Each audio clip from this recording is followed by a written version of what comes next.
All right, good afternoon.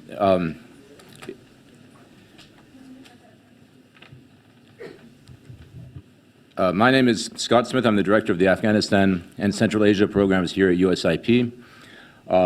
Thank you all for coming on a rainy day and to talk about maybe not also the most positive of stories, but we'll see what comes out of these briefings. For me, this discussion, this event, it's about Kunduz, but it's about, and what happened in Kunduz, but it's also about a lot more than that.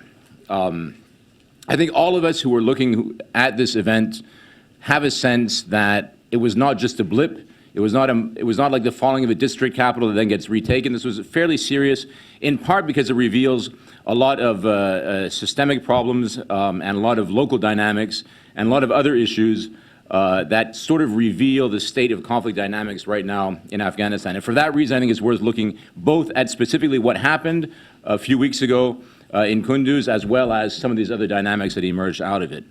And the first level of understanding, I think, are the very local level sort of actions of warlords, local leaders, and so forth. And for this, Dede Dirksen published a few months ago a report on the history of DDR programs in Afghanistan and what that's left behind. And that was published, as I said, we have copies of it here. And a lot of that sort of dynamic has contributed to why it happened that Kunduz fell so easily. So she'll discuss the local dynamics.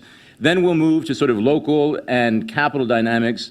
Mr. Jalali, who is a former minister of Interior in Afghanistan, will sort of discuss that. My sense in analyzing the unity government in Afghanistan has been that intuitively we have a feeling that the lack of unity and the lack of performance of this government has effects on the ground. And I think Kunduz is maybe a very clear example of a direct link between that lack of unity and weaknesses on the ground that allowed the city to be taken.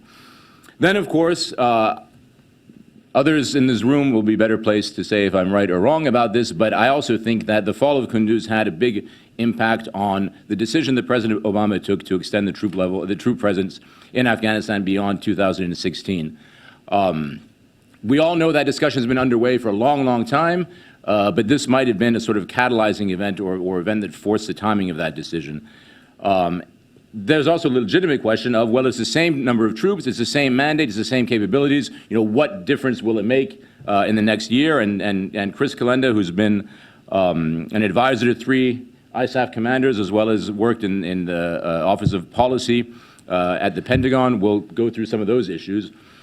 And then finally, Belkis Ahmadi, who works on my team at USIP, will look at what I think has been an almost completely neglected feature of this story, which has been the humanitarian dimension, and especially the issue of urban fighting and urban humanitarian catastrophes. And we haven't seen this since really the 1990s.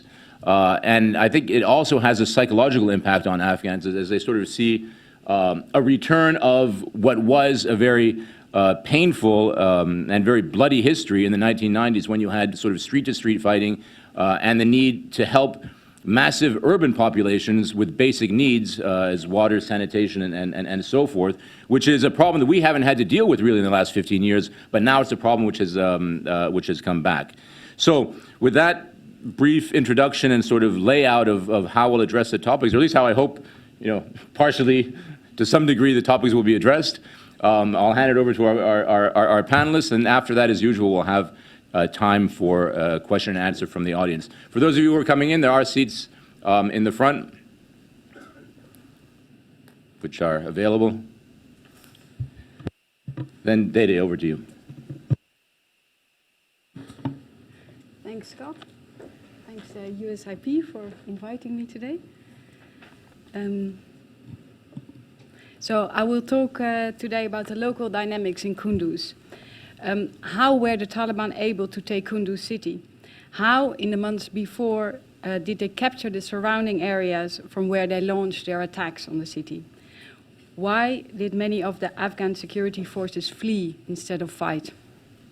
To answer these questions, I will do the following. First, let me give some background on Kunduz, and then second, I will look at three main themes of the past 14 years, which I think will help explain why the Taliban were able to take Kunduz. Then I will look more closely at one of the areas where the Taliban launched their attack from. And finally, I will look at lessons from the Kunduz experience, the most central of which is that arming more militias to fight the Taliban, as the government seems intent on doing, will prolong the problem that it is meant to solve. First, Kunduz history. Kunduz is ethnically diverse. It has Tajiks, Uzbeks, Turkmens, Hazaras, Arabs, but the largest groups are Pashtuns. They originally immigrated from the south, and these waves of immigration have triggered long-running conflicts over land, water, and political representation that are still playing out today. They have gone through various stages in the past decades of war. People were mobilized during the jihad against the Soviets, and then in the civil war in the early 90s. And many Pashtun Mujahideen commanders joined the Taliban in the second half of the 1990s when they took Kunduz city. So already in 2001, power was very contested in Kunduz, and affiliations ran along ethnic and factional lines. The international intervention reversed the power balance between the Taliban and the Northern Alliance, the former jihadi parties who had been fighting the Taliban. These parties, including Jamiat-e-Islami, Junbesh, and Sayas party, divided up government positions, and the Shura-e-Nazar faction of Jamiat party became especially powerful in the security sector of Kunduz. Because the security ministries in Kabul were under Shura-e-Nazar control in these early years. One of the themes of the past 14 years is this influence of the Shura-e-Nazar faction over the security apparatus in Kunduz, and the Pashtun president pushing back by appointing proxies in government positions. Usually Pashtuns from Hizb Islami or Sayas party, challenging Shura-e-Nazar influence, but not quite succeeding in turning the table. And this dynamic seems to have continued into the Ghani administration. In this case, a young and well-educated governor, Omar Safi, was appointed, a Pashtun without jihadi connections, and he made a big thing out of calling for the disarmament of the militias. But the police chief, a supporter of Chief Executive Officer Dr. Abdullah, and a member of Shura-e-Nazar, put up fierce resistance and nothing came of it. So theme number one, local government factions are working at cross purposes, and this has led to a very weak government.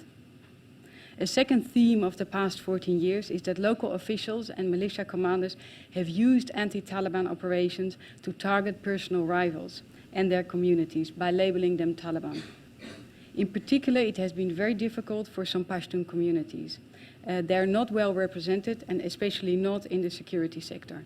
So, theme number two, many communities have been falsely accused of working with the Taliban, and some have become disenfranchised. Not only Pashtun communities, also other communities who are not part of the main political patronage networks. A third theme of the past 14 years is that the main factions in Kabul and in the provincial government support local militias to further their cause. A key moment here was the run-up to the presidential elections in 2009, which coincided with the Taliban comeback in Kunduz. Different political factions used international and Afghan government support to fight the Taliban, to actually support their militia commanders that were linked to them. Shura-e-Nazar was very successful in this, but other factions were also in on it. Some of these militias were illegal militias, and others were part of official programs like the Afghan local police program. So three themes over the past 14 years. One, local government factions linked to Kabul politics working at cross purposes, leading to a very weak government. Some communities being excluded from local government and falsely accused of working with the Taliban. And three, an enormous growth of militias over the past years and an increasingly fragmented and informal security landscape. So let's look east of Kunduz city, one of the three directions where the Taliban came from on the 28th of September. It's exemplary of the type of local dynamics of intra-militia fighting that alienated the local civilian population and of the way that the Taliban was able to take over. The district is called Ghanabad. It has different ethnic groups. The largest group is Pashtun. It has been flooded with militias since 2009.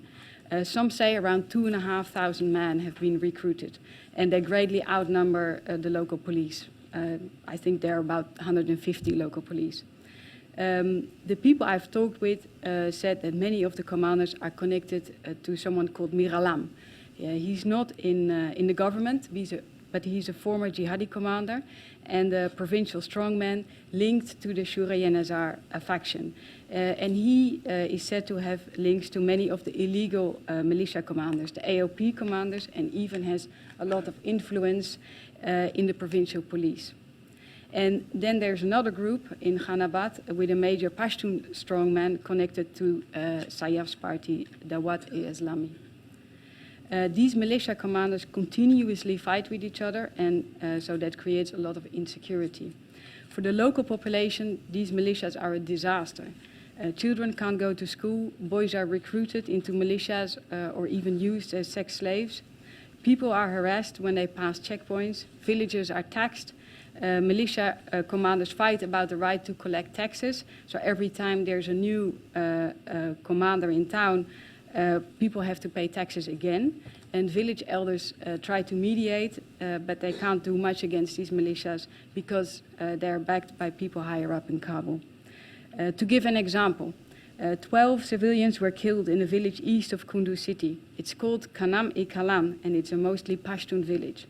This happened on the 2nd of September 2012. It was a revenge attack for the killing of a member of one of the militias. The villagers told me that the raid was carried out by two commanders with ties to Miralam. And Human Rights Watch and other organizations also investigated this and came to the same conclusion. There was also an official investigation, but people involved in this investigation told me they received phone calls from a high-level member of the Karzai administration linked to the Shura-Yen-Azar faction, telling them to stop. So these two militia commanders remained free and kept operating just as before. Another example, one tribal elder from Kunduz told me he had to deal with 3 kidnapping cases in 2 weeks' time, 2 children and a businessman. The 2 children didn't survive it. He said that in one case, the perpetrator, a militia commander, had confessed and was in jail, but he was sure that he would be able to get out quickly with some help from people higher up. For the Taliban, Kunduz was a great opportunity. First, because of the weak government too busy fighting each other rather than doing what they're supposed to do, provide services to the local population. Second, because there are a lot of disenfranchised communities. And third, among the broader population, there's an enormous frustration with these militias. So Taliban promised protection to communities from the militias. They promised lax taxes, justice, exactly what people are desperate to get. When I spoke with people from Kanam after what happened there, some of them hinted that they had actually started supporting the Taliban. And this was happening also in other areas east of Kunduz city and also in the other directions that the Taliban came from on 28th of September. Some people supported the Taliban, or also in many cases they did not support them, but also did not support the government, so there was room for them to come in. Or once the Taliban had a foothold in the area, people were intimidated into supporting them. So it's not a positive choice for many people. They're just desperate with the government. And inviting in the Taliban is also very risky because these are, again, armed men who are difficult to control for communities and often don't behave better than the militias. But people are stuck between a rock and a hard place, and they wish that everyone would just leave them alone, but they don't have the luxury to remain neutral. They have to choose. In late April, the Taliban started their spring offensive in Kunduz and took control of the northwest of the city, an area called Gortepa. And then after that, Chardara, southwest of Kunduz city. Then in August, they took control of part of Ghanabad, I was just talking about, east of Kunduz city. And then on 28 September, they took Kunduz city from these 3 directions, so the northwest, southwest, and the east. After 15 days of fighting by the Afghan National Defense and Security Forces with international help, the Taliban were pushed out. And what is the first thing that the Ghani government does? It requests funding from the international community for more Afghan local police, for more militias. Of course, the government is in a very difficult position, and the Kunduz example shows that deploying more militias is exactly why its own citizens turn against the government. Arming more militias is a dead end. It's just perpetuating the conflict. Taliban will keep coming back again and again. And also, when it comes down to it, militias often don't fight the Taliban, but will just make a run for it, as happened in some places in Kunduz, because they're not loyal to the government, but to individual strongmen. Obviously, the capture of Kunduz shows organizational strength of the Taliban. There's the new leadership, there's the role of Pakistan, and these are all valid concerns. The Taliban are a major problem, but they're also a symptom of something that goes wrong in an earlier stage. And I've been traveling around Afghanistan for most of the past decade now, especially looking at militias in the northeast and the southwest. And USIP published my paper on this a few months ago. And really one thing that I've found consistently is that locals everywhere become alienated from the government because political factions in Kabul and the international community back predatory local militias and officials, and this offers a way in for the Taliban. The only way that the Afghan government can really stop the Taliban from taking another provincial capital, and many are at risk. We're hearing about Baghlan next to Kunduz, about Uruzgan, about Helmand in the south, places I've done much research, and I know that each place has its own set of issues that are similar problems are happening there. And the only thing that the Afghan government can really do is to stop the infighting and work more closely together. I recognize it's all a long way off and that prospects look rather gloomy, but to achieve any kind of stability in Afghanistan, that's what needs to happen. They need to reconcile and eventually also to reconcile with Taliban factions. And this also has to happen at the local level, in Kunduz, in Baghlan, in Uruzgan, in Helmand, in the other provinces.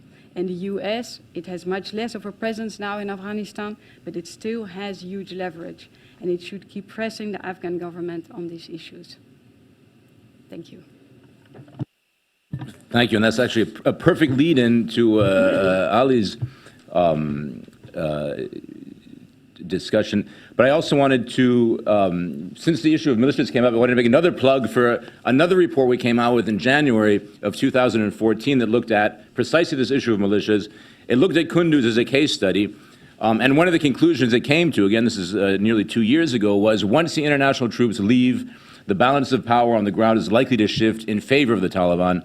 And this whole phenomenon of being stuck between a rock and a hard place and appealing to the Taliban was one of the things that seemed to be behind, as you very well described, the local reasons for which Kunduz ended up being maybe far easier to take than even the Taliban imagined when they began pushing against that door.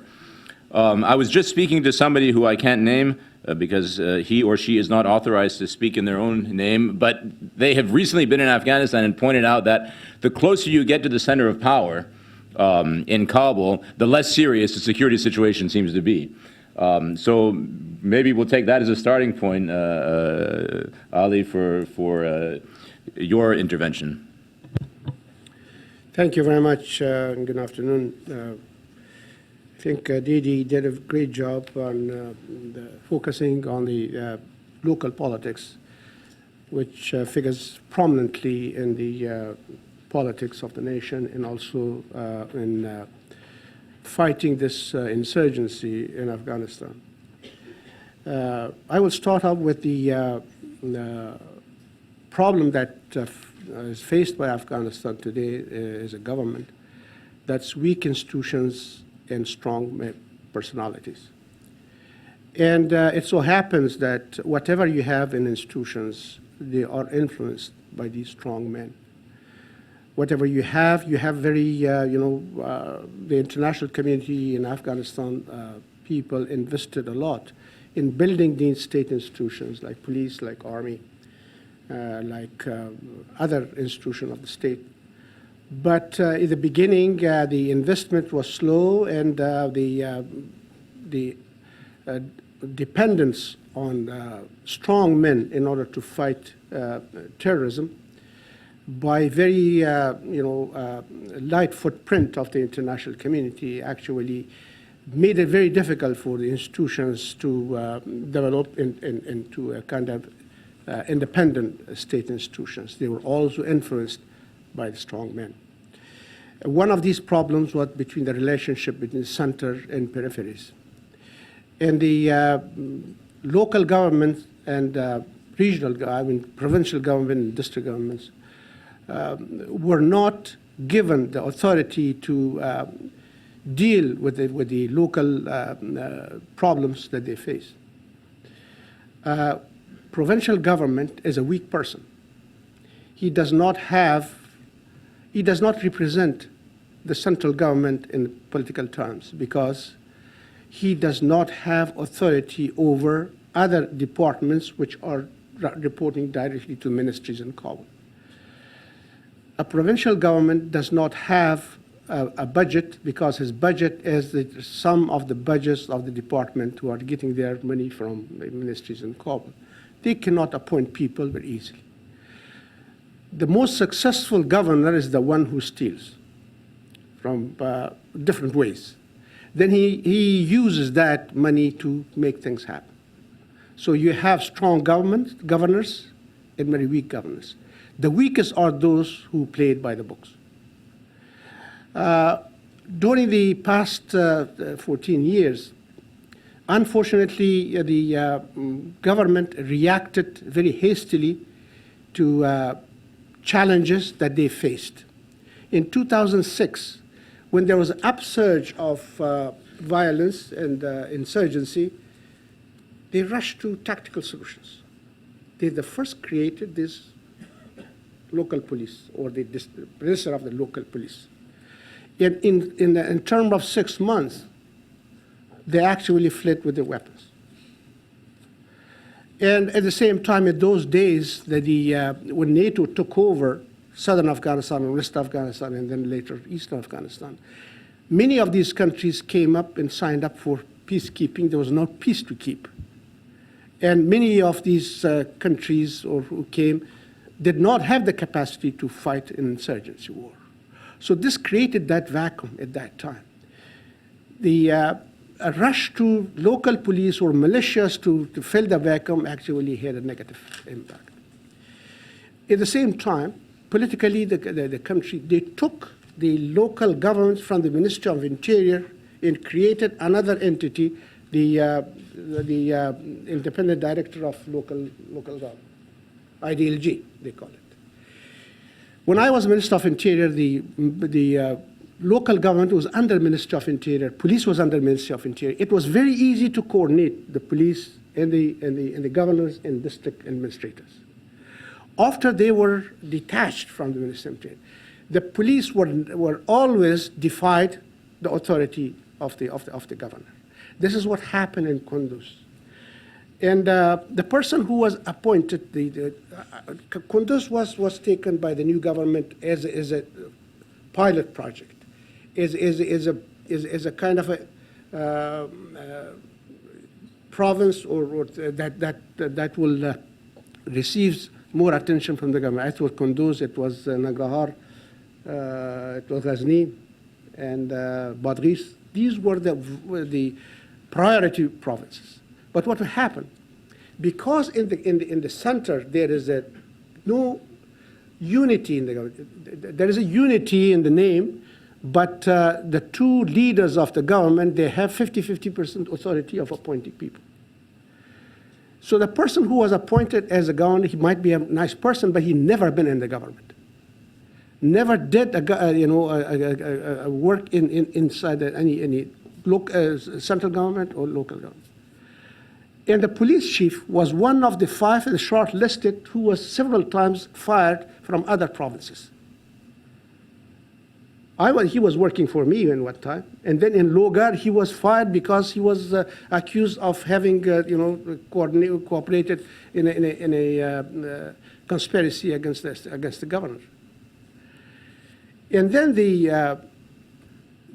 other officials that were appointed, they were either related or connected to one leader or the other. So when they went there, they were working against each other as rivals. In a counterinsurgency and insurgency war, governments often defeat themselves. So they defeated themselves. Now let me look at how this happened. People think that people say that this came as a surprise, but given the situation in the north, and particularly around Kunduz, in this year, it's hardly a surprise. It was coming. I think late last year, when Taliban was crafting a new strategy after the end of the combat missions of the international forces, they actually switched to urban warfare. They started to go to urban warfare, from guerrilla warfare and terrorism. And in the early winter, there were a number of videos they spread around showing how the ways and means of conducting an urban warfare, which signified that they wanted to take one major city. If this had succeeded, that to take one or two major cities, the insurgency will turn into civil war. That was the idea for the urban warfare that it came to, many people noticed it in the end of 2014. Now, why Kunduz was the first target for an urban warfare? There are many reasons for it. I think one is that there was a heavy footprint of insurgency in the north, particularly around Kunduz. In 2014, when these surge fighters went to the north, many of them were concentrated around Kunduz. On the other hand, many foreign fighters, including Chechens, Pakistanis, Arabs, and others, they brought their families even to the north. And in 3 out of 7 districts of Kunduz province, hundreds of families of foreign fighters took residence there. Then the operation Azmi in Pakistan pushed many of these fighters into Afghanistan, into Badakhshan, into also north around Kunduz. And so there was a concentration of these forces. On the other hand, Dedi said it very well that the local militias actually give some local Talibans legitimacy by default. They didn't like Taliban. They don't want them to come back. But for them, the militias are worse than the Taliban. Somebody told me that a Taliban commander will ask you for a tax annually, and only one commander will do this. But the militias, 4 or 5 of them, will come several times and tax you for several things. So this was another reason that Kunduz was another target. And finally, a dysfunctional government in Kunduz. In Kunduz, there were, as I said before, the governor, the chief of police, the intelligence, and other heads of the departments were not working together with each other. I think the governor wanted several times to crack down on militias, which he was ruled out by people in Kabul.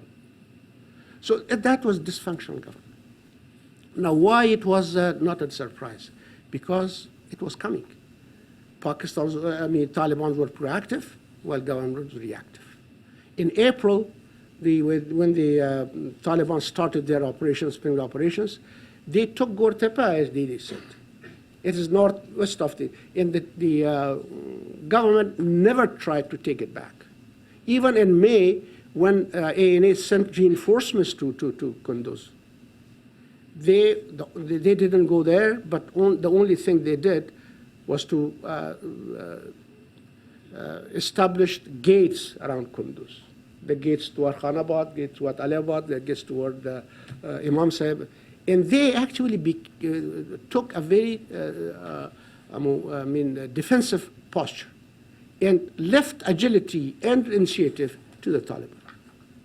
Now, if you look at the correlation of forces, the existing forces in the north and around Kunduz is 7 times more than the troops of Taliban or fighters of Taliban.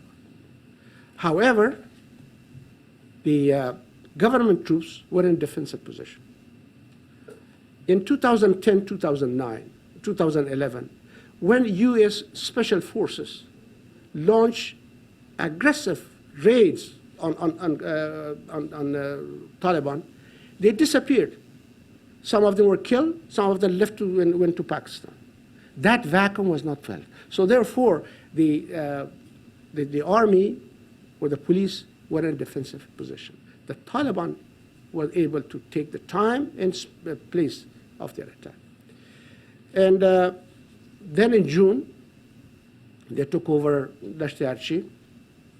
They took over also the Chardara, established in the north, in the Amamseh, in the south, in Ali Abad.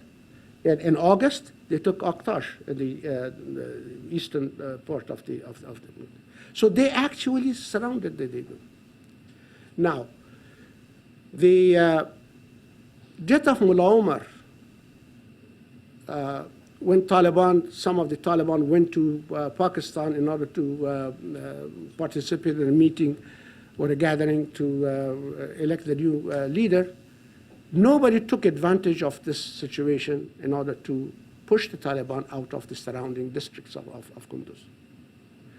After that, the tension between Pakistan and Afghanistan created a new opportunity for the Taliban, particularly for Mullah Mansour, who wanted to legitimize their leadership through a show of force. Then, through cooperation with the Peshawar Shura, they actually finalized the plan to attack Kunduz. In order to support that idea, I think these supplies were moved from Pakistan to Kunduz. The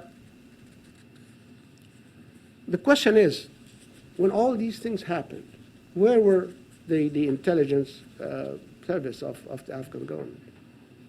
I was told that after the April operations, it was decided that Kunduz is the weak link in the defense of the north. So they have to launch an operation in order to drive the militias out of the districts around Kunduz. But then the Badakhshan insurgency happened. When the insurgents from Khostak took over Jurm and Warduj and killed many local police there. So the attention was shifted to Badakhshan. That actually eclipsed the situation in Kunduz. And then after the death of Mullah Omar, there was a false hopes in Kabul that the talks of Marie would be followed by other talks, peace talks. However, when the situation changed and there was a mistrust between Afghanistan and Pakistan, became very acute and out of, dashed all these hopes, then the operation against Kunduz, supported by Pakistani, intelligence, became finalized. Now, what happened in Kunduz, in fact? It was attacked from 3 sides. During the Eid festivities, when everybody was out, they infiltrated their men into the city with their weapons. Now, it is very difficult to distinguish between people in the districts and in Kunduz. They can easily go inside the Kunduz. So it was a Trojan horse they created there. And then the 3 attacks from 3 sides, from Akhtash, from Chardara, and from Gortepe, it just succeeded in a matter of hours. And people say that there were thousands of police there. Many of them were not there. Many of them were ghost policemen. So they disappeared. And some of the army fought there, But the government and the leader fled to the airport. So the city was left leaderless. It took 2 weeks with the help of the US airstrikes to recapture Kunduz. It's always easy to defend a city than to recapture it, because then you have to fight house to house.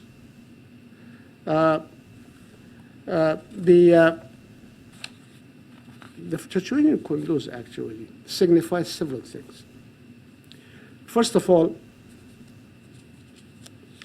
the low force to space ratio that Afghan government has. Afghan government, Afghan national security forces are very successful when they launch an operation, clear an area, but they do not have that capacity to hold it forever. This was the problem that the Soviets had too. They would launch many sweeping operations. They would clear the area. The insurgents will go underground or leave the area or hunker down. But then they would come back. I think it was the Chief of General Staff of the Soviet Union once he told the Central Committee that there is no place in Afghanistan that the Soviet army has not visited. But still 70% of the area is not under government control, because holding the area is very difficult. Now with the Operation Kunduz, actually most of the job was done by special forces, Army Special Forces. And then the brigade that from the Corps, which is in Kunduz, they went and held the area. Now, how long they can hold this area? Now they are operating in Dasharchi and also in Chardara. It will be successful if they can find a way to hold it. Now, how you hold it? The solution that they found, our government found in the past, was to create militias, local police, and sometimes they call it the civil uprising against Taliban. They are all the same, all the same. Now, militias in Afghanistan is a part of history in Afghanistan. But when militia can be effective and successful, when it responds to the community, either it is a tribe, or either a mahalla, or a kind of a city or a village. When they are from there, they defend their homes, then it is effective. Or it is a tribe. These militias were not created by government, never. They were created by the people, the tribes. The tribe uses their own mechanism to create these militias. And they divide it to the people, and they are responsible to them. They have a police. Arbaka is not a militia, it's a police for militia. It's a police for the tribal participation in the defense. So they were effective in the past only when it was responsible, created by the community and responsible to the community. But now during the 30 years, the situation changed. There was, in the past, you have a formal authority, that was the government. And there was traditional authority, that was tribe, that was mosque, that was village, that was mahalla, whatever. During these 30 years, a third center of authority emerged. That they call it derivative authority. Through money, guns, in support from foreign countries or foreign entities, whatever you are, or NGOs. That derivative power is now, has destroyed that relationship that was in the past. That in any war in Afghanistan in the past, you see, it was the army and also the community. It was, the defense was the army and the community, both of them. Only when the tribe, community, and the state institutions are part of one system, it works. When that system is broken, tribes and communities take their own way. They find their own way. So to conclude, there are a number of points to take note as a result of what happened in Kunduz. First, security cannot be achieved without the whole government approach. It is the governance, it's economic issues, it is security, it is the army, it's the police, whatever you call it. That security is not only can provided by the army. In many cases, when a security force protects the government from people, it does not sustain. When security protects the government and also people from lawbreakers, then it can sustain. Kunduz was lost by dysfunctional government and predatory militia and recovered by formal institutions. During the recapture of Kunduz, no militia participated, no militia took part, only official or formal institutions took part. That was the army, that was the police, some local police. There were some people in the south, at former Mujahideen, who mobilized people who wanted to go and save Kunduz. And I'm happy that they did not go there, because the army and police did a great job to recapture Kunduz. In Kunduz, actually, the government defeated itself.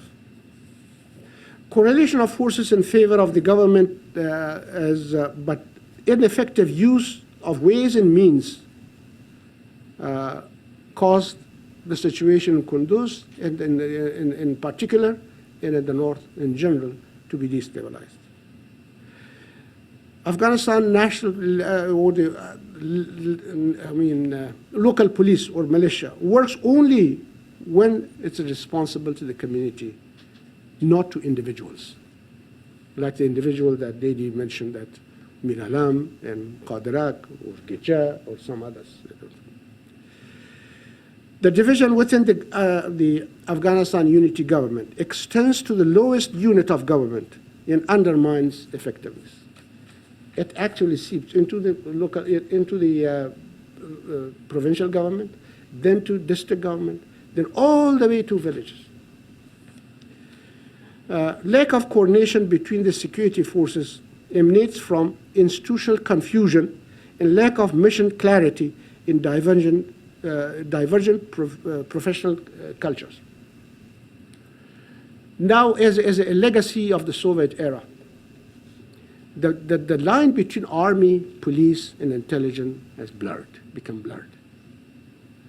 In those days, the army was army. They turned police into a fighting force, Sarandoi they call it, and turned intelligence into a police spying on people in the country. So that line actually never became solid again. Police is fighting, army is fighting, intelligence is fighting. But they are with different cultures, different perspectives, and then they shift responsibility, blaming on each other. Now, I think it was in the spring in the Operation Zulfikar in the south, that when the area was cleared, there was days of debate between police and army who should hold this area now. He said, you are trained for this? The army to hold it. Police is responsible for the area. So it took days in order to decide who should hold the area after it was cleared. The intelligence fighting too. Instead of focusing on intelligence, they are focusing on going after people and also fighting without coordinating it with army or with police. This spring in Donggam, the intelligence helped one village to rise against Taliban without telling the army, without telling the police. And then when they actually stood up against the Taliban called people from other side of the Durand line, and then police and army fought both. So this is the kind of a problem that needs to be fixed. I will stop here and we discuss it. Thank you very much. Thank you. I mean, you said something that I think sums it up perfectly, which is it was lost by dysfunctional government and militias and then regained by formal institutions. But I think we can add formal institutions backed by, obviously, international forces as well. Clearly, things haven't quite gone according to the way we thought we had planned it. So, Chris, maybe you can make some comments on that. What is the strategy going forward? What are the implications from this side of, from Washington of the fall of Kunduz? So I'll try to draw on that. Sure. Thank you, Scott. Thank you to USIP for this event and this opportunity. I also want to express my sort of admiration for the Afghan people, what they're going through today, with the very devastating earthquakes that struck yesterday or a couple days ago, and thoughts and prayers to those affected and their loved ones. As I sort of looked at the situation in Kunduz and followed that, and then I hear Dida and Ali Jalali discuss in detail the issues. The thing that sort of strikes me about Kunduz is, if I were to sort of wrap this up, is Kunduz failed at that point, or the defense of Kunduz failed, and the country is failing because success is nobody's top priority. And when you think about that, it's really quite interesting. Success is not the government's top priority. Too often the government's top priority is kleptocratic behavior and self-enrichment. It's too often not the top priority of Afghan elites. Too often that's self-enrichment and personal aggrandizement. You can say the same thing about the Taliban, and you can say the same thing about regional and international actors. The success of the country is nobody's top priority. Now, there's certainly some individuals who see the country's success as a top priority, but it's not enough. And to me, that in many ways explains Kunduz and explains the situation that the country is in and the trajectory that it's following. Now, the good news about Kunduz, and I'll try to end with some good news as I work my way through this, is that it represents a real opportunity for change, and a real opportunity for change before it's too late to make it. Too often a day of reckoning comes when it's too late to effect the necessary change to succeed. I don't think we're there yet, and I hope Kunduz represents an opportunity that Afghan elites and others can seize upon to actually, first of all, make the country's success their top priority, and second of all, for international actors to get behind that. I think there are 5 interrelated realities that were unmasked by Kunduz, which leads me to this broader conclusion, or a broader set of conclusions. The first one is that the Afghan government is failing to win the battle of legitimacy in contested areas. It may have won the battle of legitimacy in areas in which are traditional strongholds, but in contested areas, it is failing to win the battle of legitimacy. And that's due to all of the things that Didi and Ali mentioned: the political dysfunction, the predatory kleptocracy, and the utter absence of accountability within the system. I mean, even the Taliban has got a complaints commission where people can call up and say, there's a local actor that's predatory. The Afghan government doesn't have that analog, or at least they haven't had it. If they do, it's a very new thing, and it's not functioning. Second, the government of national unity is only one of those 3 things. Elites are insufficiently serious about success within the government, and there's some very interesting data points that I think prove that point. First of all, there's been little to no effort at the substantive political reform to begin the process of dismantling this predatory kleptocracy. I mean, Afghanistan has ranked in the top 3 on the Transparency International Corruption Perceptions Index for several years. Maybe it'll be a little bit better this year, but there's still a major problem that is not being addressed. Even though there are individuals in the government that are trying very hard to address it, they're being blocked and spoiled and stymied every step of the way by people with too much to lose by reform. Second, we've been unable to pass electoral reform. We had an election in 2015 that was hugely problematic, and despite efforts to bring together coalitions to address electoral reform, that has fallen flat. And are we serious about the war? Well, we can't get confirmed a minister of defense. Are we serious about kleptocracy and political reform? We can't get an attorney general confirmed. These data points suggest to me that the government of national unity is only one of the 3, and not sufficiently serious as a corporate body about success. Third, Afghanistan is becoming increasingly economically unsustainable. It is burning the candle at both ends. On the one hand, you've got huge security expenditures because of this war that is, on the one hand, dealing with an industrial scale kleptocracy or insurgency, excuse me, and it's made worse by the predatory militias that we've heard so much about and the local internal fighting. So that's burning the candle on one end, and on the other end is the capital flight from the predatory kleptocracy.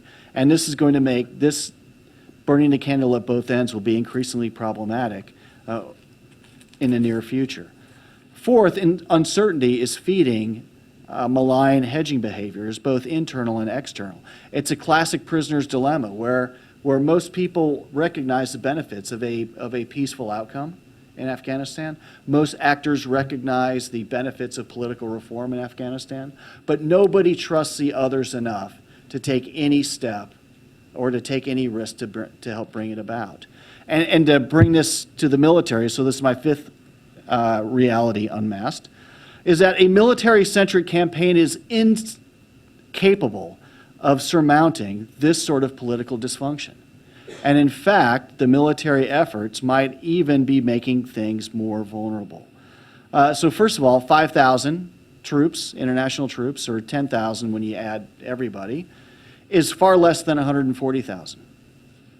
The likelihood that this force, plus the Afghan National Security and Defense Forces, are going to force the Taliban to surrender, I think does not pass the straight face test. If it didn't happen when you had 140,000 international troops and roughly 300,000 Afghan security forces, it's not going to happen at a much lower level. Second of all, as Ali mentioned, the weak and bad governance problems and the fact that there's no real strategy to believe in. There's no strategy for success that either the Afghan government has developed or has been developed jointly between the Afghan government and its international partners. And so what is happening with the military efforts is you have an area that becomes vulnerable due to weak and bad governance, due to predatory behavior, due to Taliban behavior. That then creates a major crisis. The Afghan National Security Forces come in a tactically impressive operation, get rid of the sort of flashpoint, the problem, and then they leave. And instead of then rehabilitating the patient, the community, the city, with good governance and with economic support and healing, if you will, we instead bring the predators back in that make the community then more vulnerable. And then over time, this just creates a recipe in which ultimately works in favor of the Taliban. And unfortunately, we may see more Kunduzes to come. And there's a doomsday scenario involved with this. Even though the President Obama has made the decision to keep 5,000 troops in country, the doomsday scenario is that by 2018 or 2019, or pick your date, the international community just gets fed up. And donor fatigue leads to conclusions that people say, why are we pouring millions of dollars and risking the lives of tens of thousands of international soldiers and civilians to sustain a never-ending conflict that is just simply seems to be bankrolling a bunch of elites who are making tremendous profits off of this conflict, and no reform is in sight. And if that happens, and international donors pull troops and then pull funding, you can get a fiscal crisis that leads to a political crisis in which the Afghan state unravels. And I think that is a scenario that not only will create a tremendous humanitarian disaster, and is certainly not something that the Afghan government would want, but is also something that I think even the Taliban would find themselves on the wrong end of that. So there are ways to address the problem. I'll lay out 5 of them very briefly. First and foremost, we need to put first things first. And we ought to have a series of conversations between the U.S., in particular, as a principal backer, and the Afghan government that assesses the current situation and actually develops a strategy to bring this war to a successful conclusion. I find it interesting that the Taliban every year can do an assessment and develop a whole-of-government strategy as they would define it, and yet in 14 years of this war, there has never been a joined-up U.S.-Afghanistan strategy for success. Wrap your mind around that. We have military campaign plans, but they're tethered to absolutely nothing. There is no joined-up strategy for success. It's time to develop one in which we get both governments on the same sheet of music and towards a common outcome. Now, if that common outcome is we want to inflict a military defeat and force the Taliban to surrender, all right, then we got to figure out how to do that. My hunch is that's probably not going to be realistic. If that is, well, let's bring this war to a successful negotiated outcome, develop a peace process in which the Afghan government has the predominance of leverage, then I think that's far more realistic and far more doable. Second, and interconnected with this, is a real political reform plan that the U.S. and the international community, Afghan government get on board with appropriate conditionality to where on the one hand, the Afghan government is actually earning legitimacy, actually dedicates itself to winning the battle of legitimacy in the contested areas, and there's appropriate accountabilities and benefits for performance along political reform. Third is we've got to begin setting conditions for a peace process. The one utility of the 5,000 soldiers, U.S. soldiers, and about 10,000 internationals, it's not going to force the Taliban to surrender. But what it may do is bring about a mutual recognition between the Afghan government and the Taliban that they are, in fact, in a strategic stalemate, and that the cost of further military efforts to try to achieve marginal gains is going to be far outweighed by the benefits. But that recognition on the part of both parties is not enough. They also have to know or believe that there is a compelling alternative path. And setting those conditions right now for a peace process, a dignified peace process, in which the Afghan government has got more leverage, or has got as much leverage as it possibly can, offers the best hope of bringing this war to a successful conclusion and bringing it to a conclusion that respects the efforts and the gains of the past 14 years and respects the aspirations of Afghans. Fourth, the military campaign needs to look very different. A lot of military efforts ought to actually, and intelligence efforts ought to be dedicated towards targeting opponents of the peace process. You know, the Taliban, like any other organization, has a spectrum involved with it, and the most egregious actors, the actors most opposed to a peace process, ought to be much higher up on the on the military campaign plan list, and develop different ways to engage with those who might be more amenable to a peace process. But that requires a strategic decision about what direction this war is going to go, and then using your military instrument and your intelligence instruments and others to actually begin to make that outcome more likely. And fifth, of course, there's a critical regional dimension to this.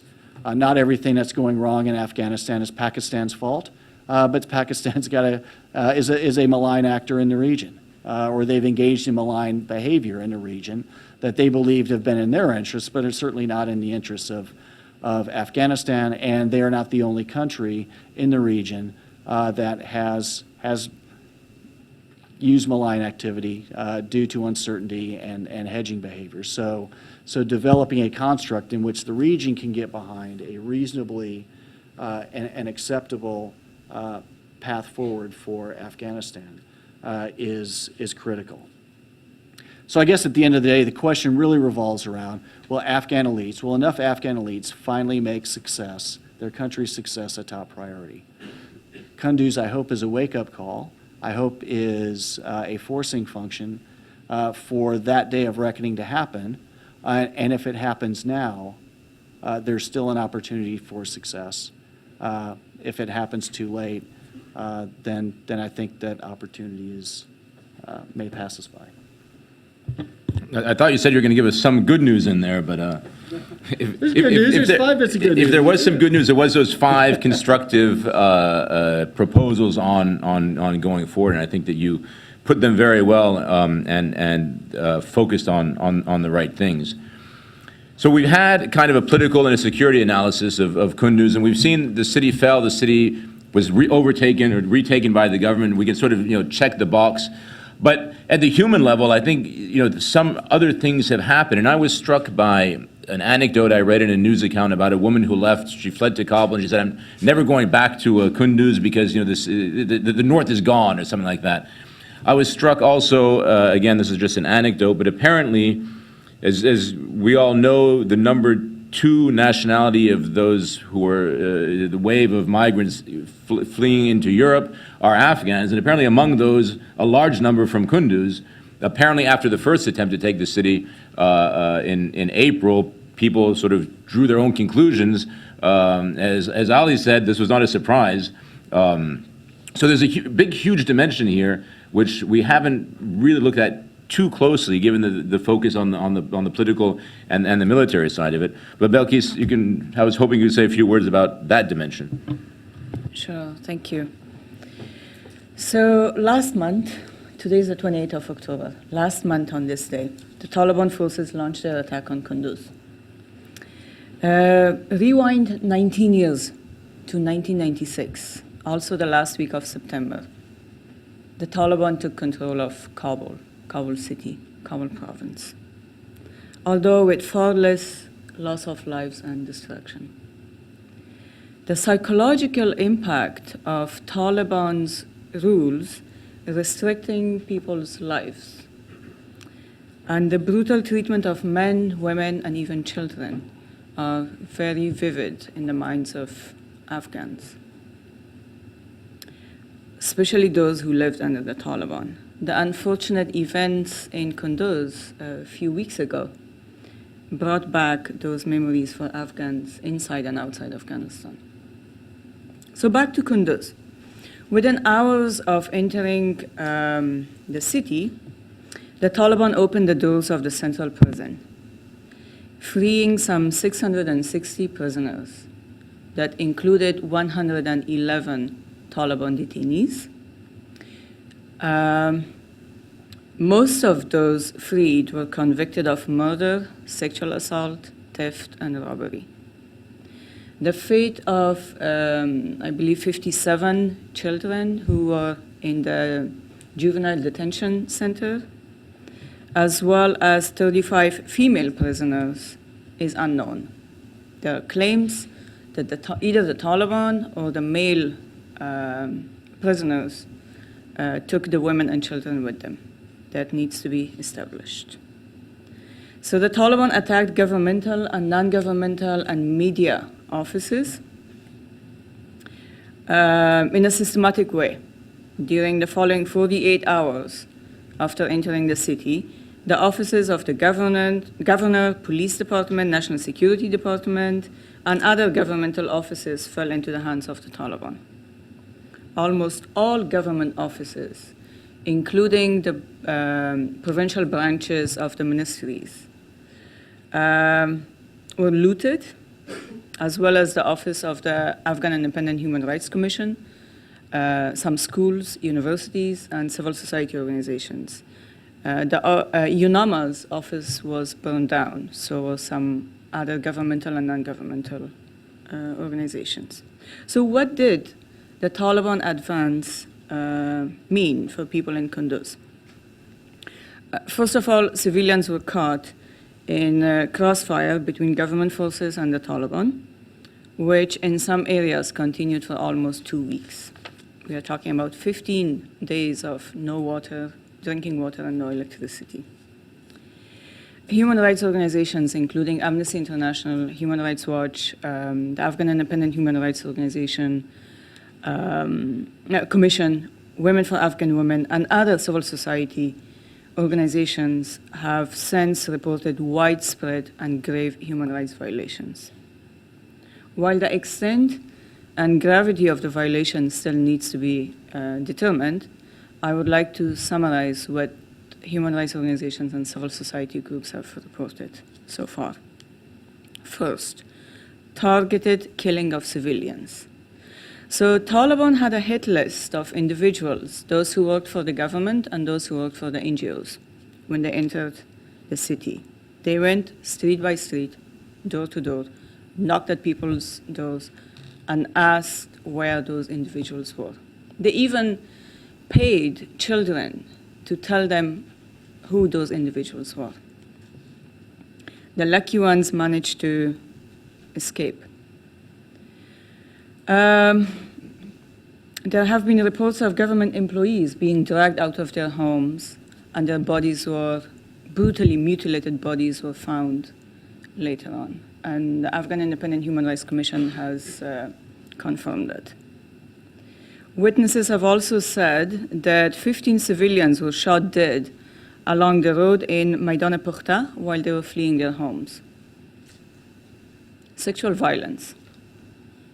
Human rights and women's rights organizations have reported horrific stories of sexual assault, rape, and gang rape of women, female members of Afghan security forces, government employees, and women's rights and human rights organizations, although the exact number may not ever be established, because in Afghan culture, or in Afghanistan, sexual violence is grossly underreported due to the culture of silence and stigmatization surrounding that. Using civilians as human shield. So once in the residential areas, the Taliban positioned their forces and military installation in people's houses. And they did not allow civilians to leave their homes, and they were forced to feed and provide shelter for their fighters. The Afghan Human Rights Commission reports that Taliban took more than 100 civilians and personnel of the security forces as hostages. Their fate and whereabouts remains unknown. The issue of internally displaced people.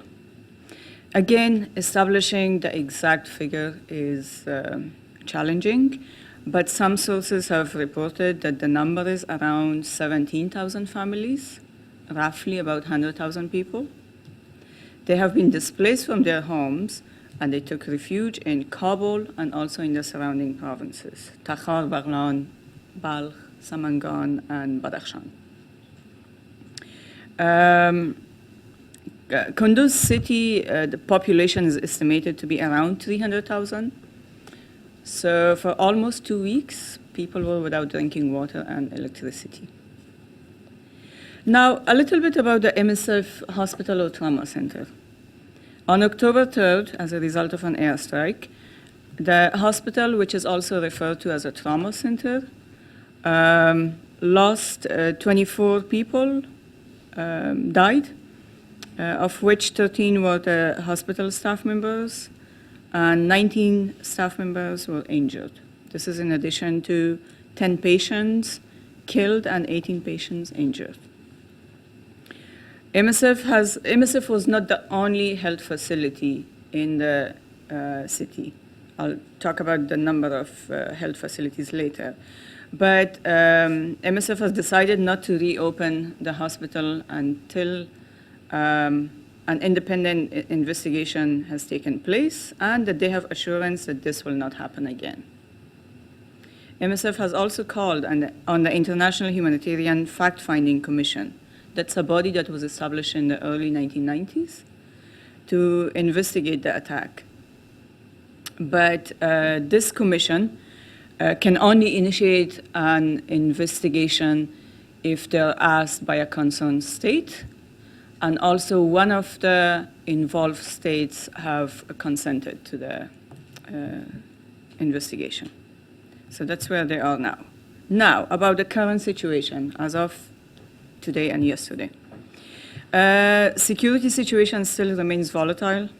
Taliban have dispatched fighters from Paktia and Khost to the areas still under control of the Taliban in Kunduz province. A multi-sector rapid needs assessment is still to take place because of security that hasn't taken place, although the government and some civil international NGOs have done their own initial assessment of the situation. The Afghanistan National Disaster Management Authority, ANMA, has taken steps to track the returnees. Again, it's very difficult to establish that, but just on the 26th, that was 2 days ago, they said some 40 to 70 families are returning to Kunduz on a daily basis, which is a good news, yeah? But because of the earthquake that triggered landslides, the road from Talakhan to Kunduz is blocked now, which may delay families returning to their homes, as well as the delivery of humanitarian packages to those areas. It's also expected that resources dedicated to Kunduz may have to be shifted to the areas affected by the earthquake. The United Nations Office for the Coordination of Humanitarian Affairs, or UNOCHA, has reported that 60 of the 65 health facilities in Kunduz province has now reopened. They are functional. The Ministry of Public Health, along with WHO, ICRC, MSF, and other health organizations have provided medical supply to those facilities. The Ministry of Public Health has also relocated some of their staff from other provinces to Kunduz. But after the earthquake, the situation has changed. They have to go back to their provinces. Also, according to UNOCHA, there are 500 schools in the entire province. We are talking about a population of roughly 1 million. 500 schools, of which 487 have reopened as of the day before yesterday, and only 13 remain closed. So while the Taliban are currently out of the city, the psychological effect is going to stay there for many, many years. And people not only need emergency kits, they also need psychological counseling, especially those who have been directly affected by what the Taliban did in the past couple of weeks. Thank you. Thanks. I mean, thanks also both to Belkis and Chris for reminding us that on top of the political and security dimension of the taking of Kunduz and the retaking of it, we also have this earthquake, which now complicates any sort of return to normality. Anyway, I think that was those were excellent presentations. We will now open it up to any questions on any of the issues that have been raised or any other sort of issues that you think our panelists can help with. Yeah. We just bring you. Yeah, the microphone is on the way. This discussion was a very good description. That was a good description of the situation. We know what happened. The only thing that I heard that is important is the dysfunctionality of the government. This is the cause. Now, talking about taking back Kunduz or there, it doesn't mean very much, because at any time, Taliban can gather 1,000 people and capture a province. Mr. Jalali knows that. But what we didn't touch is the root of the problem. The root of the problem is that the people don't feel themselves protected by the government. The government doesn't do much for the people to cooperate with the government. And this is against this dysfunctionality. You can put back 120,000 soldiers in Afghanistan, the same game, back and forth, will continue. Now, the root of the problem is that we have to have the government of Afghanistan, step by step, not only for compassion in money, because there was a lot of money in compassion spent in Afghanistan. So my question to all of you is, what is the way, the plan to go through to help Afghanistan to become functional and to help each ministry? You know, this functionality exists in the ministry currently. So how to do it? I think my idea is that Afghanistan government must develop a kind of sistership with the same kind of organization, governmental organization, United States or Germany or France or whatever, to help them step by step on their work. Thank you. Okay. I mean, I think in fairness, there was some attention paid to the fact that the government and the government wasn't protecting the local population. I'll give everybody a shot at answering this who wants to, but I have to say, whenever I hear that question, I always ask myself as well, what is the plan for Afghans to also fix their ministries? There's been no shortage of technical advice. There's been no shortage of planning, of national development plans, of interim national development plans, and so forth. That's just my prefatory comment. I don't know if anybody wants to take a shot at how to fix the Afghan government in 3 minutes. I'll dive in. I mean, one of the challenges, and you make a great point, that people need to be feel served and protected. And part of the challenge is that for too much of the Afghan government, and there are officials who are doing their very best, but for too much of the government, good governance is not their priority. There are plenty of resources in Afghanistan. There are plenty of international resources. But in a kleptocracy, people pay a lot of money to buy their positions. And it's not like a donation to the government, where they're paying $50 to $100 or $150 or $250,000 to be a governor or police chief. There's an expectation that they will make that money back and turn a profit.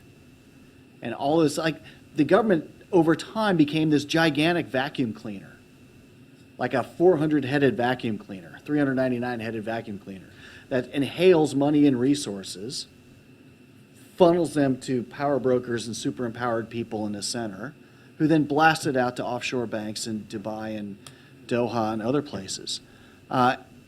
So until that logic changes, and it can't change overnight because there are too many people entrenched in that system, too many people with too much to lose. It has to change gradually and over time. It has to nudge in the right direction.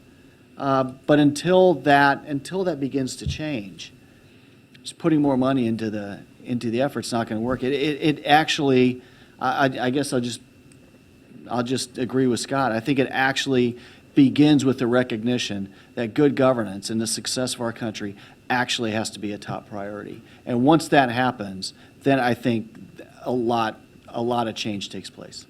Thank you.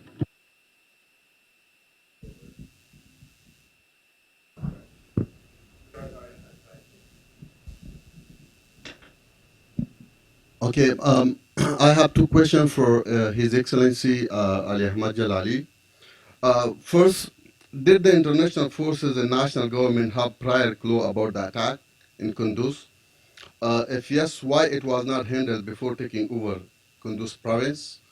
And why the air forces did not show up during the preparation stages of the insurgents while it was used back then? One question. And the second one, sorry. The second question of mine is, where did the insurgent go? We say that, okay, Kunduz is empty now. Where the insurgents, did the insurgents go? Why they are not chased to leave the Afghan territory or going to be killed? Still there in Afghanistan territory.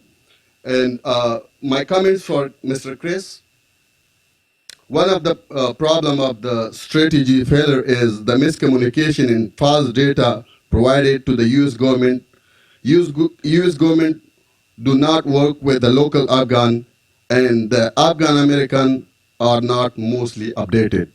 Thanks.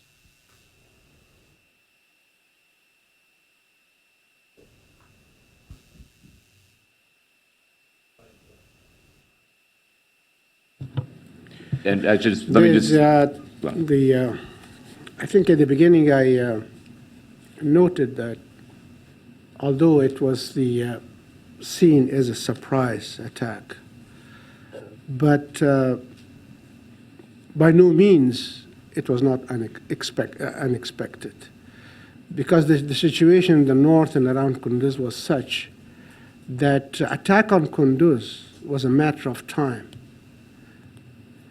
And the reason that I asked some people in Kabul in April and June that about the situation in the north, particularly after the April attack of Taliban in the north. And I was told that they are aware of it, that Kunduz is a weak place.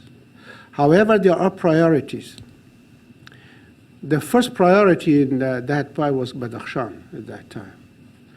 You know, in Badakhshan, the insurgents attacked and took over Jurm, which is a very critical area in the Badakhshan area. It connects with Warduj, which unfortunately is now under Taliban control, and it connects with Chatral across the border there. So everybody scrambled to find ways in order to stabilize the situation in Kunduz. And there was only one battalion in Kunduz, all Kunduz area, one company. They were deployed in 26 security posts. So that was seen a very important, so the attention shifted from there to Badakhshan. And then other things came. It is nobody can imagine that with all what happened in Kunduz, in the north this year, one would not see Kunduz as a weak point. On the other hand, the reason that expedited the situation, or intensified the situation, was the bad government in Kunduz. So it was expected that will happen, that because of the lack of communication, lack of coordination, lack of the kind of a harmony inside the government, nobody could set the priorities straight. And you know where the Taliban went? They are still there. They are not in Kunduz, but then in Chardara, they are in Archi, they are in Mamseb. Today they took over Darqad. You know, Darqad is a island within the Amu River, and it's a district of Takhar province, and it has a really long history. There's one of the only island, the only territory of Afghanistan that was took over by the Soviets the first time under Stalin. So they are there, but the question is that how they can use ways and means under the government control to deal with Taliban. You know, Talibans are, as I said before, the number of Afghan security forces in the north is 7 times more than Taliban. But they have to be, in that kind of a situation, you have to be agile. Agility. Agility means to take action before the enemy does that. That is the problem, I think. And this is coming from different institutional confusion, different cultures, lack of training, lack of leadership. All these things combined makes it very difficult. In many cases, the local police, they do not move out of the wire. While in that kind of a situation, you have to set ambushes, you have to set raids, launch raids, in order to be aggressive against the Taliban. Otherwise, sitting in static places, fixed areas, they will come after you. Instead of they come after you, you have to go over after them. I remember one battalion commander in the Wardag area. That's this year in the spring. He had one battalion in that area, and he used that ambushes, raids, and intelligence. And he established security in that Wardagar and Chak area, that's a district, in a matter of months. This is the way to do it. But why it's not happening? It are so many things, so many complications within the government. Within the government, not central government, within the local government, with all the power brokers, with all the interest groups, with all the foreign interference, it is a very complicated situation. But if you ask me where the Taliban are, they are still there. Yeah, I think to build on Ali's point, if fixing this was easy, it'd have been done by now. And I can count at least 5 people in this room who have put a tremendous amount of personal and professional energy into, into addressing these problems. And it's just hugely complicated and hugely difficult. I mean, some of the most talented people in the U.S. government, and with Ali's mentorship, have tried really, really hard on this. But I think it gets back to this sort of recognition that we actually have to take responsibility for our own success, and recognize, come to grips with the things that are standing in our own way. We've got to stop the self-sabotage.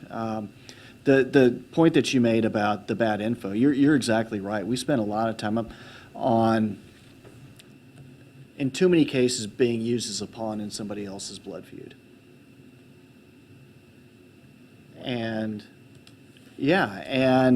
for many years in the conflict, especially in the early years where it was especially acute, people for their own personal agendas may have had a blood feud with somebody, may have wanted somebody's land, somebody's water rights, may have had a political rival, would just go to a guy like me who was a task force commander out in Kunar and Nuristan one day and just say, hey, Smith is Taliban, go get him.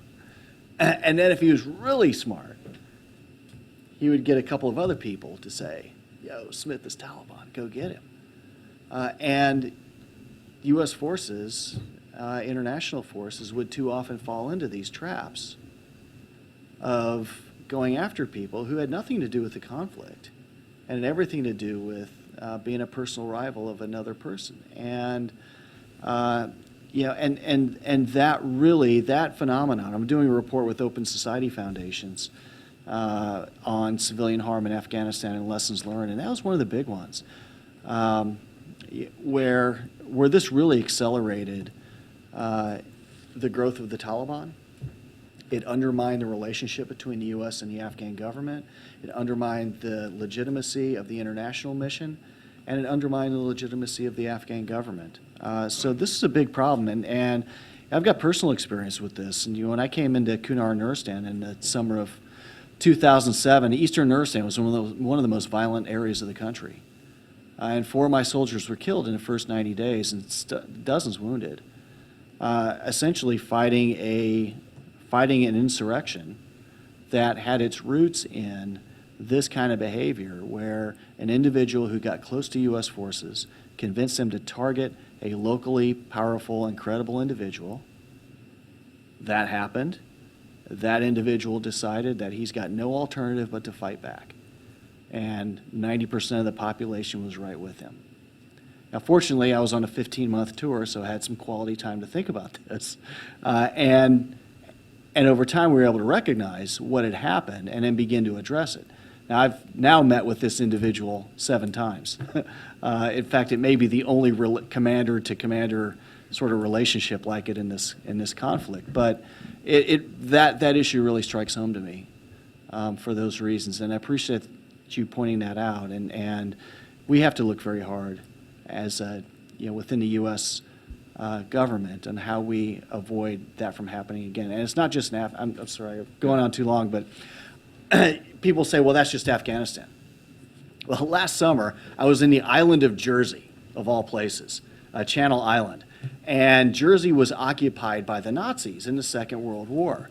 And there's a bunker and a tunnel complex. There used to be a hospital and a command and control and stuff. And there's a memorial to the occupation and the struggles that people went through it. And sure enough, of course, there were people on all sides of the conflict. And sure enough, there were people from Jersey who are using the Germans to go after their personal rivals. I was like, this is actually a systemic problem that we have to be very careful about. All right, let's go to maybe this side of the room. And as we hand the microphone over, I've been reminded by both old technology and new technology that I forgot to say, please identify yourself before you ask your question, your name and who you're affiliated with.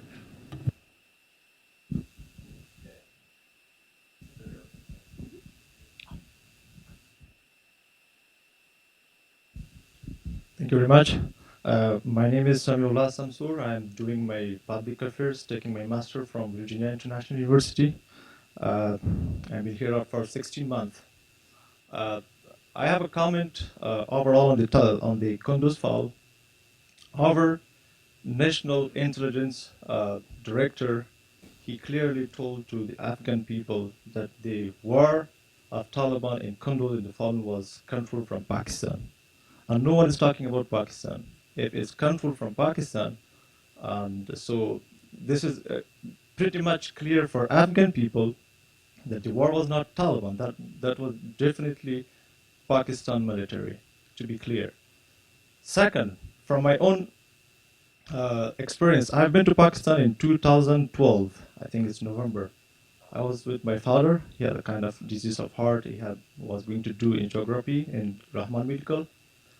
There was a friend of mine, and he came after me that, come and you will be my guest. When I went there, all the people were radicals around the area that I was living one night. There were madrasas, there were Arab people, there were Afghans, radicals, and the most interested that was what for me, there was a kind of system in their telecommunication, I don't know from which operator, they were receiving kind of message from martyrs, from killing of Afghans from inside Afghanistan. For example, a Talib is coming and kill someone, they will receive message over there and they'll be very happy. Oh, we killed this much people.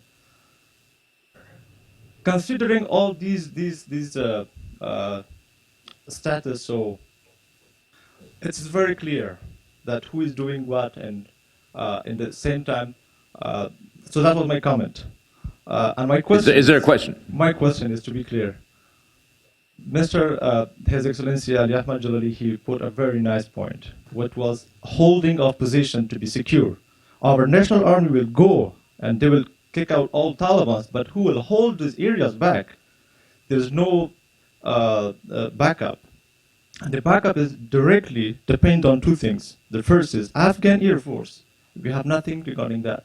Up to which time will Americans or Air Force will help Afghan security forces? And the second one, about the local police. I think it will be they're putting local police in areas that, for example, they will put. Can you ask the question, please? Yeah. No, we have other people who are. So the local police, they will put local police in Arlington, for example, and all around will be Talibans, and there is no backup for those local police. So who will help those people to at least defend themselves? Thank you very much. Well, I think I earlier noted that the final stage of the attack on Kunduz was helped by elements in Pakistan.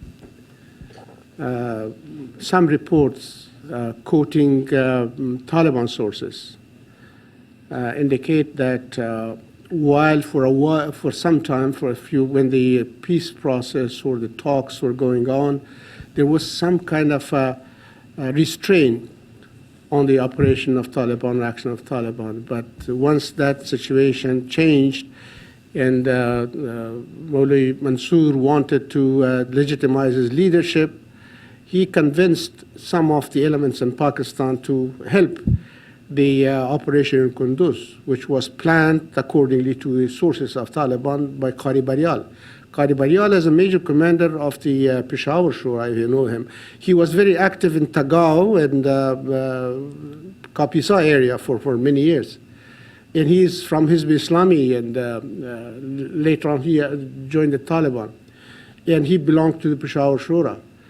And according to these reports, that he could supply only 20% of his needs for the operation in Kunduz, and the rest was sent to him from Pakistan.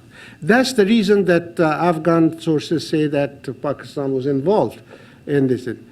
But it is always the fact that Taliban has their bases in Pakistan.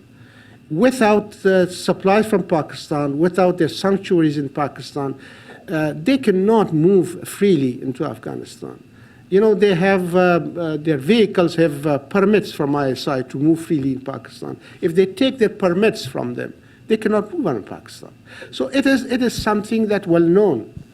But with regards to the militia, I said, security by local police or by Afghan national police, whatever, security is effective only when it's part of a system. Part of a system, I means that security posts create the sufficient time and space for reaction.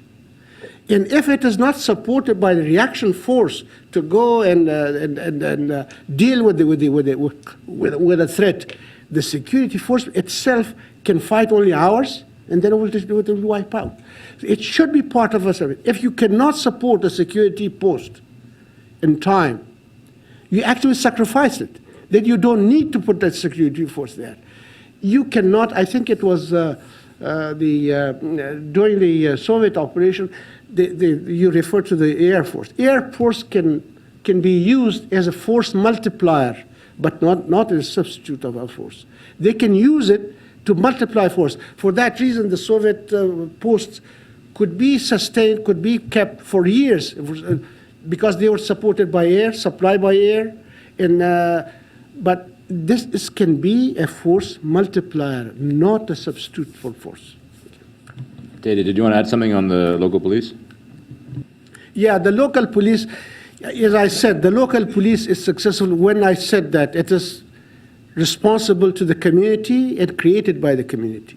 Look at the security for the local police in Arghandab, in Kandahar. Look at Khakres. Khakres was very insecure area, unstable area when years.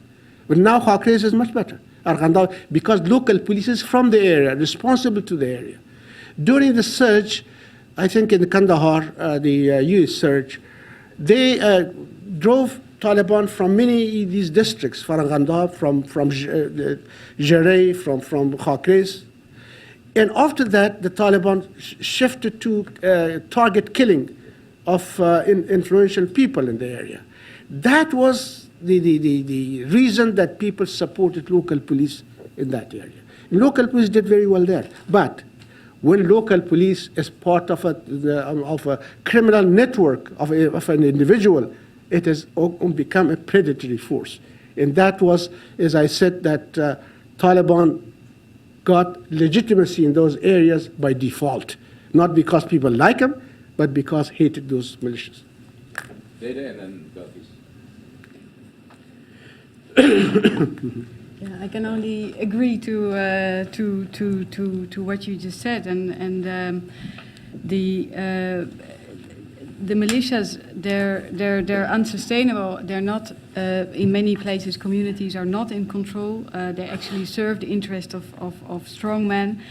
So they alienate the local population and also because they serve this personal interest of strongmen, they don't always fight the Taliban. They flee. And what also happens a lot is that they actually switch to the Taliban. So it's not at all a guarantee of security against the Taliban. And that is really, really militias are very, very unsustainable in that sense. I was actually going to go to the first question. I don't have a solution for how to move forward and fix the problem. But in my view, the uncertainty, the economic, political, and security uncertainty in Afghanistan drives people or increases the gap between citizens and government. What needs to be done is to re-establish confidence and relationship between government, citizen, and also citizen to citizen. That needs to be established. Governance. Head first to the government. In Afghanistan, as a place, you don't do things sequentially. They should be done in parallel. So governance, economic, Afghanistan is a very rich country. Start with governance, but helping starting with governance means that we have to be day by day next to them in the ministry to help. And like that will bring the people with the government, it will be easily controlled. Excellent point. As Chris was mentioning before, that the need for good governance needs to come from the government and from citizens. There have been, for the past several years, support by at least US government, as far as I know, in strengthening local governance. But again, Afghan authorities need to understand the importance of good governance. On the issue of Pakistan and Pakistan's involvement, Pakistan has always been interested, have had some interest in Kunduz. Go back to 2002 and 2003, when ISI and Pakistani military officials were stuck in Kunduz. They were not supposed to be there. I think it was President Musharraf who called the White House and asked the White House to intervene and facilitate the evacuation of ISI and military officials from Kunduz. So they have always been interested in Kunduz. Thank you. Over there.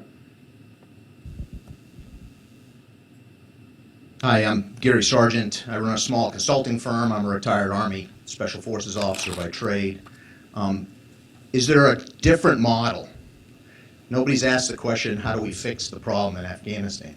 Is there something to be learned from another country that, in my opinion, has been semi-successful with corruption, sort of non-state actors floating around the country, and that would be Lebanon?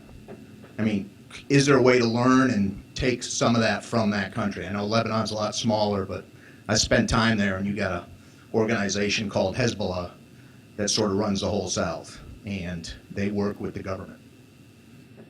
Any Lebanon experts who want to take that on? Can we take more than one question? Yeah, why don't you? Find one that we like, and then. Thank you very much, the panelists and also people who ask questions. I am Sabghatullah. I worked for local governance department for 5 years in Kabul, and I have a comment and a question, and comment is kind of also an answer to what you said. The constitution of Afghanistan back in 2002 and 3, when it was worked on, it laid out for the legitimacy, increasing legitimacy of the government day by day, starting with central election, then provincial councils elections, then district elections, and going for municipal elections and all that. Unfortunately, as Chris mentioned, that opponents of peace in the Taliban, unfortunately, we continuously had opponents of peace in the government. When I was in the government, we worked very hard to go for lobby and push for elections at the municipality and district level, but there were people who were blocking it. We drafted the law of provincial councils to have an oversight on the provincial governors, and that was blocked. We separated financial support of the provincial councils and took it out of the control of the governor, and that was blocked. I mean, and I call all those people opponents of the peace. They didn't want it to give up the resources that they have in the center. And there is tons of literature that in places which are not industrial, which are subsistence farming societies, if you collect source of the power and authority to one center, it will create insurgencies again and again and again. It will, yeah, so thank you very much for reminding me about the time. Chris, what is your recommendation? How should we deal these opponents of peace inside the government? Thank you very much. Let's take maybe one or two more questions, and then we'll give all the panelists a chance to answer and conclude. Do you have one down here, and then maybe David in the back? Thank you very much. Thank you for the great analysis and the insights. I agree with most of that, but actually my name is Ramin Manawi. I'm counselor of the Embassy of Afghanistan. So on the issue of the Afghan state failure, I think there is the will for success within the government, but I think we need to change the strategies. We need to craft new strategies and tactics in order to deal with the issues within the country and in the region. So simply when we say that there's no will within the government or between our leaders for success, I don't agree with that. But if we see the government has taken bold measures on different areas, especially on corruption. So we have opened different cases that were in a way considered closed, and now the government is opening them for investigation. People who are corrupt are being followed up or investigated for to create a transparent government, a government that is accountable for the people. So we see bold measures from the government that are signs for the will within the government for success in many other areas. And also our government has taken different measures internally, regionally, and internationally to stabilize Afghanistan. So if we don't see the desired results, that doesn't mean that they don't have the will. But if we change or if we choose alternative ways to reach out to the region and also reform the domestic politics to be effective in the peace process. So I think that needs time, and that's gonna be done. But just want to raise this issue. Thanks. Thank you. David, you want to have the last question, and then we'll give each of our panelists a chance to make their own conclusions and responses. Sure. I'm David Sedney, formerly Deputy Assistant Secretary of Defense for Afghanistan and Pakistan, currently a Senior Associate at the Center for Strategic International Studies. I have one question, sort of a team question with my colleague who's sitting in front of me here, and a comment. Firstly, the question, or actually two questions, I'm sorry. Belkis, you gave a very calm, straightforward reading of some very terrifying facts when you listed what had happened in Kunduz. How confident are you now of the ability to get information about such things in Afghanistan and Kunduz or elsewhere as the international presence decreases? In other words, how well do we know what really is happening outside of Kabul? I'd be very interested in your thoughts on that. Secondly, a question here is when will the younger generation in Afghanistan, which is well over 50% of the population, when will they start to actually move forward and step into a role that starts to affect what happens to them, where they start to take charge of their own future? I think that's the question there. And finally, a comment. I'm just back from travels, including 10 days in Afghanistan, where I had the opportunity to speak to a number of people on the military and intelligence side directly involved in the battle for Kunduz. And accepting all the points everyone has made about giving advice to the Afghans, there's not much. We've done a lot of that over the years, and I will sort of leave it up to the Afghans to give themselves their own advice almost.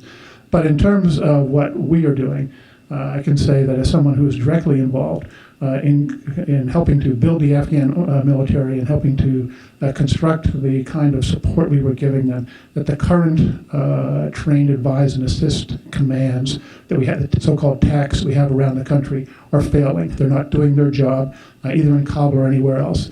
The military leaders in Kunduz and Minister Jalali depicted some of, but not all of the confusion. And I'm happy to talk about later just how bad the confusion of command was in Kunduz. The forces in Kunduz had no visit, no oversight, no assistance from anybody for probably almost a year.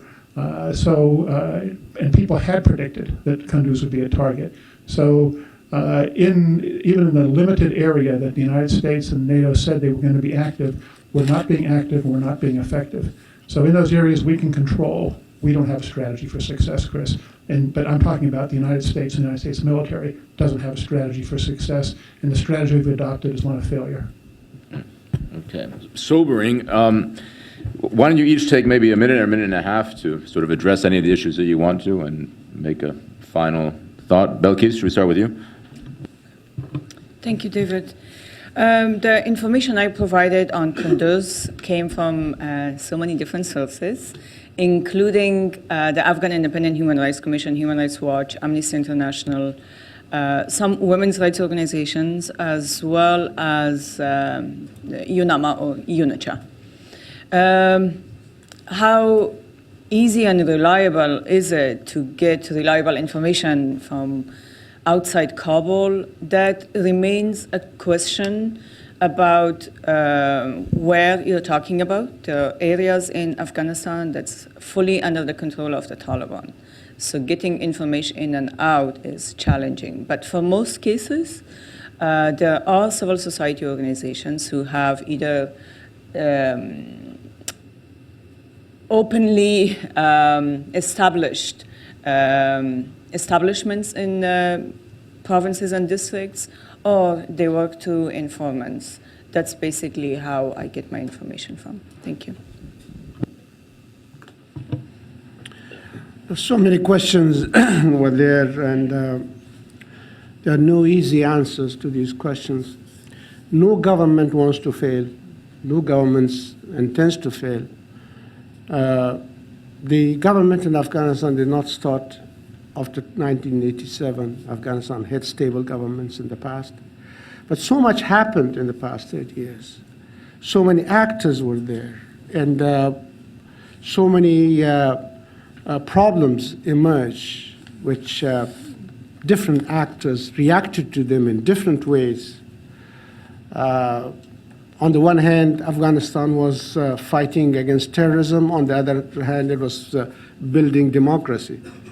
Those who fought and was allied with the international forces to fight terrorism, most of them were not believing in democracy. So it was a very difficult time for Afghanistan. It takes time. On the other hand, Afghanistan has transformed the past 14 years. One has to realize that it is not the Afghanistan of 2002. And this means there are problems, but there are many opportunities, many assets Afghanistan has. It was not going back to the 1992s, because those who were fighting in the civil war do not have anymore the stomach to fight. With regards to Taliban, eventually I think Afghanistan and Pakistan should reach a kind of a cooperation for a peaceful resolution of this, for a peace. However, peace that should not sow seeds of more conflicts. Peace that is first inclusive, legitimate, and sustainable for that. Until then, Afghanistan will have to fight and talk together. But the Afghan National Security Forces don't have to defeat the Taliban tomorrow. But the longer it sustains the survival of the state, I think the less chance Taliban will have to have their way. They have to uphold to support the survival of the state and the achievements of the past 14 years. David, you talked about in Kunduz, who was there to help the Afghan security forces out of confusion. Unfortunately, the resolute support mission is limited to core commanders, core headquarters, and ministries. And the U.S. elements are only involved in Kandahar and in Kabul, the Nangarhar area of Kabul. Not even Paktia, not even in Herat, Spain were helping. In the north, the Germans. And they're